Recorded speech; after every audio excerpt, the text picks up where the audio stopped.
Good afternoon, horse racing enthusiasts. This is John, and welcome to the show. I know it's been a while since the last video, but he's back. And although we haven't released any videos, a lot going on, but have been very involved in the horse racing. Have been to a number of different races, including the Holy Bull. We have the Fountain of Youth this week, which we won't be going to, but we'll be over to the Tampa Bay Derby next week. Been watching all of the sort of the Derby preps, and I feel like it was an exciting time to get back into a little bit of some of our shows regarding handicapping and regarding the Derby Trail and that kind of thing. But there's a lot of things going on in the horse racing industry that's going to make it very illuminating over the next few months. Not only we have the Derby Trail, I think the Derby is really up for grabs this year, in particular because all the Baffert horses are not allowed to earn points to make it to the Derby. Again, CDI, Churchill Downs Incorporated, is sort of keeping Baffert at bay and having him, in essence, suspended for this time period. Whether you like it or not, you think it's worth it or not, I can tell you this, that it is damaging to the game. I mean, Baffert served his punishment. They should be allowing him to go at this point. This is my opinion. However, I understand that, there's some hurt feelings and things going on that, we're not aware of.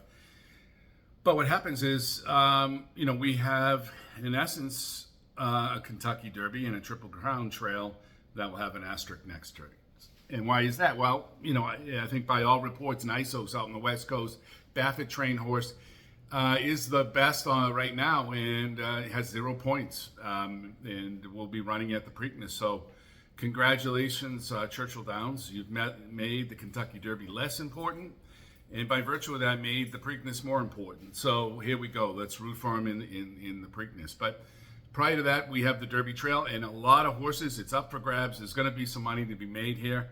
We're going to here at Horse Racing Enthusiasts, we're going to go through the schedule, much like we did last year, where we had the triple, we had the double, and we did really well as it relates to the Kentucky Derby last year. Check out our videos if you want to see those, and then we'll have very similar ones rolling up to the Kentucky Derby this year. Okay, so let's go on to a couple of things. Wanted to talk about the Fountain of Youth today. Out of the horse, there's 3 Derby preps today. I think it's the Battaglia out at Turfway. We have the Gotham at Aqueduct, and we have the Fountain of Youth at Gulfstream. Now, the Fountain of Youth was a grade 2, so, but I thought originally it had more interesting horses in it for me, those that I've watched on the trail. However, first thing this morning, we knew that the 6 Merit was going to be out because he raced yesterday, came in second. To the Shug McGahee horse, name's escaping me right now, but that's not good performance, but I think it tells us a little something. In my mind, it does anyhow, in that that race, the second race on the Holy Bull card, which was the one that Speakeasy and now in the also scratched Victory Avenue we're in, and I think that we've had a couple of winners come back from that race. Those that they didn't win the first race, but they've come back subsequently and won. And I feel like, that speaks well for Speakeasy. Now, so we have Victory Avenue is out. The aforementioned Merit is out. And then also Locked is out, which is kind of curious, right? Locked, a Pletcher trained horse. So his last race was November 3rd, which is out at the Breeders' Cup. And there was some suspicion that maybe there was a slight injury. I think he's been training pretty well up to this. We got a workout for February 24th, February 16th, January 26th, January 19th, January 30th. Looks to be, at the time of this publication, regular workouts. So I suspect what's going on here is they scratched Locked because Speakeasy is ready to go, and Speakeasy is the number 1 horse trained by Pletcher in this race today, sired by Constitution. They have IRAD on, and has the inside post. So, he has the speed, has the highest speed figure coming into the race, and is on the rail, so they're going to go. So, I think what happened is they took Lockout because they're going to run him in the Tampa Bay Derby next weekend. We'll figure that out a little bit later. So, anyhow, we got a reduced field. A lot of interesting things going on here. As I mentioned, I think the one Speakeasy is going to come through, going to take off. But we have the 5, Dornoch, who is a full brother to Mage last year. We remember Mage last year winning the Florida Derby. I think that, Mage Dornoch is really taking the same sort of path that Mage did, and his highest speed figures are 91 coming into this race. Hasn't run since December 2nd, which he was on. He won the Remsen up in New York in the mud, but he beat Sierra Leone at that time. So we were saying December 2nd beat Sierra Leone. How do we know that name? Well, he ran last week and won the Rebel in his return to racing. So it really bides well for Dornoch here. So I suspect the way that this is going to unfold is Dornoch and Speakeasy are going to go at it early. I think Dornoch is probably the better horse. I love the Good Magic side horses with out of a big brown mare. So I feel like Dornoch has the advantage. I think Speakeasy, if he's improved, he's got a higher speed figure. Again, he's run more recently than Dornoch, so who knows what Dornoch would have ran if he ran in a similar race. You know what I mean? But I think it's going to go 5. I think I think the most likely outcome would be 5-1, and then my long shot for this is the 4, Real Macho. Really has an 87 on the buyer speed figure. He beat the Merit that I mentioned that ran yesterday. That was originally going to be the 6th horse in this race. So I really think that he looks to be improving. It looks like this is his kind of a race. Mucho Macho Man over a Curlin mare and a 388 on the distance. So I think he's going to like this distance. And so let's think. What do we think? The single biggest thing that we look for in horse racing is who's the speed.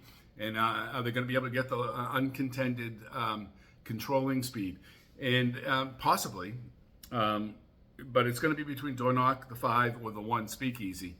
And so I think that this is more likely going to be a competition between them. I think they're going to wear each other out. And I think what we're going to find is we're going to have a closer come up and win this.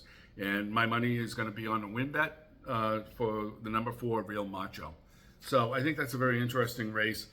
The one other thing I wanted to point out that leads us to a few, just keep in mind that in August of last year at Monmouth, Dornoch came in second to Noted, and he beat, in third place, he beat Frankie's Empire, who is also in this race. And Frankie's Empire is an interesting horse because he is in he was beaten by a horse that's running, he was beaten at Parks by a horse who is running today, and we'll come back to that, but I find it very interesting, and let's see what happens. Pardon me.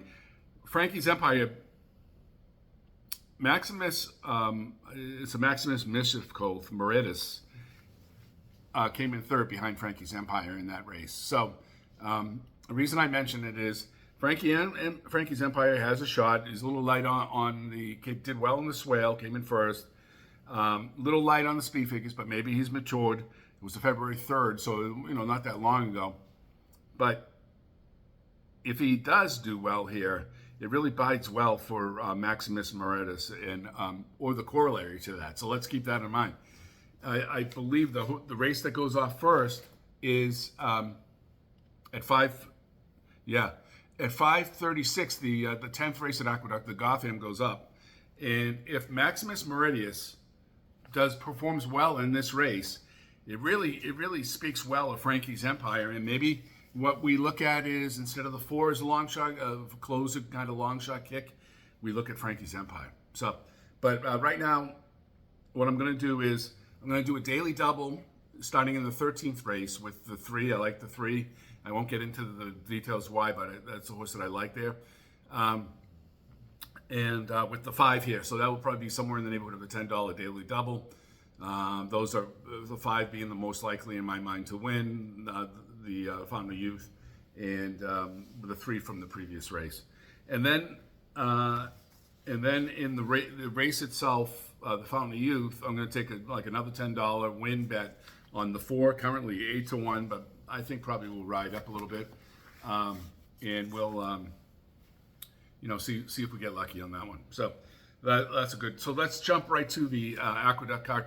Sorry, we do one take here. It reminds me of what's his head, but one take only here, right? Not one bite, but one take only. So there is a lot of ahs and a lot of pauses, but try to go right through it. I'm not really great at the editing or the producing, but we'll do our best with it here, and we try to give you picks above those specialties, I guess. All right, so race 10 at Aqueduct is the Gotham. The Gotham being, I think, the better race today now that we've had some scratches in the Fountain of Youth. I am going with the horse that I liked from Saratoga last year, Deterministic, trained by Christophe Cremont. The horse is sired by Liam's Map, an Unbridled Song sired horse by Galileo's Jewel, which is by Spicetown. In Spicetown, I think it had Galileo background in it. And then Rosario being the jockey. I think just this horse looks like ready to go. Now, someone would say, well, he hasn't run since August. What's going on? Well, we got to assume that Christophe Colon has him ready to go. I think his bullet workouts suggest that that's the case. And now, some horses need workouts. And when I look at a horse that's been coming back from a layoff, the first thing I look at is, can we expect him to win today? Well, what did he do his first time out? Or what did he do during, any previous layoffs, if there were any? So only one other running race in the running line, and he won. So it tells me that the horse doesn't need necessarily to be prepped to run, that he can win at first asking. He's done it in the past. And so I'm going to go with the 3, Deterministic, and then we'll bring in the Justify colt out of a Tappet mare, number 10, Just a Touch. So, and then I also like, as the aforementioned, Maximus Meridius. So I love Maximus Mischief horses. I've talked about this on the channel before. They've done well. He's done well as a first-time sire. He's an Into Mischief sired horse himself. And I really think that this horse has potential. We got Robert Reed or Butchie Reed bringing the horse up from Parks to run here. And you say, well, he's going to be overmatched. These Aqueduct horses, there's a Fairleigh Park or Parks, and all true. But all you have to do is look at the running line and the horse, in the one horse, the first horse right there that won the race, which is the Withers, is Uncle Heavy. Uncle Heavy was trained by Butchie Reed. So there he was, bringing a horse from Parks up to Aqueduct to compete in a grade 3. This is a grade 3 as well. So I'm going to do a win bet on win bet on Maximus Meridius. I'm going to follow Deterministic because I think he's the most likely winner of the race. And if I did a try, maybe a 10-cent, a 50-cent box try, 310 to 12. So 310 to 12, 2 being the win bet as a long shot, and 3 being the most likely winner. So I think that does it today. The one other thing I wanted to mention is playing a little bit with looking at Thorograph, which is, obviously we all look at these past performances, DRF past performances, and I think they give, we get very comfortable with them, and I think there's a lot of things in there that I like and I look and use in my betting. But this instrument, Thorograph, check it out on YouTube. They have a number of different, explanation videos or tutorials. I feel like it's a helpful tool. I think it's a little bit expensive, but I think in the industry you can find like special promotions and that kind of thing that will help us with it. And I'll try to point those out as we come along. But you did use that as an aid in my handicapping for the Fountain of Youth. So, take that as a grain of salt. But I wanted to mention that. It was a little bit out. It was on my list here, but I talked about it a little bit out of cycle.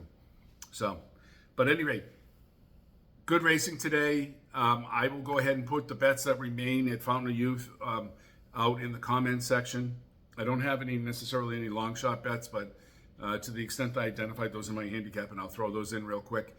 And then let's see how we do. All right. Great to be back. Great to do a video. If you like this kind of thing, go ahead and refer it to a friend, and make sure you subscribe and like the videos. Like to continue to grow, but we're doing great as far as, since I hadn't done a video in a couple of months, I think we're doing pretty good. And I think, as we come up on the Derby Trail, we're likely to gain more viewers, and that's all good stuff. It's a lot of fun. It's a great sport, and what a good Saturday for. Good luck at the track today, and look forward to speaking to you soon. Thanks. Bye.